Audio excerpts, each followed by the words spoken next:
அஸ்ஸலாமு அலைக்கும். Wednesday morning காலையில் எந்திரிக்கும் போது டே பார்த்தீங்கன்னா கொஞ்சம் லேசி டேவாக தான் ஸ்டார்ட் ஆச்சு. வேலை செய்யவே தோணாது, வேலை செய்ய கொஞ்சம் சோம்பேறியா இருக்கும். வீக்லி ஒன்ஸ் கண்டிப்பாக அந்த மாதிரி ஒரு நாள் வந்துடும். அது மாதிரி தான் எனக்கு அன்னைக்கும் இருந்துச்சு.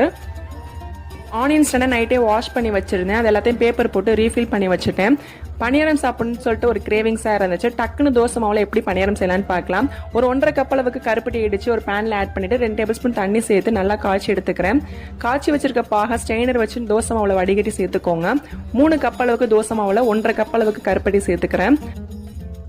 கொஞ்சமாக சால்ட் ஆட் பண்ணி நல்லா மிக்ஸ் பண்ணிக்கிறேன். பணியார சட்டி நல்லா சுடுதண்ணி வச்சு வாஷ் பண்ணிட்டு நெய் இல்லை எண்ணெய் சேர்த்துக்கோங்க. நான் எண்ணெய் தான் யூஸ் பண்ணியிருக்கிறேன். நம்ம கரைச்சி வச்சிருக்க பேட்டரை கொஞ்சம் கொஞ்சமாக ஊற்றி மீடியம் ஃப்ளேமில் வச்சு வேக வச்சுக்கோங்க. பணியாரத்துக்குன்னே தனியாக பேட்டர் ப்ரிப்பேர் பண்ணுவாங்க. பட் இன்ஸ்டண்ட்டாக பணியாரம் சாப்பிடணும் போல இருக்குன்னா இந்த மாதிரி ட்ரை பண்ணி பாருங்கள், நல்லா வரும். மேலே கிறிஸ்பியாகவும் உள்ள நல்லா சாஃப்டாகவும் சூப்பராக வெந்து வந்துருந்துச்சு.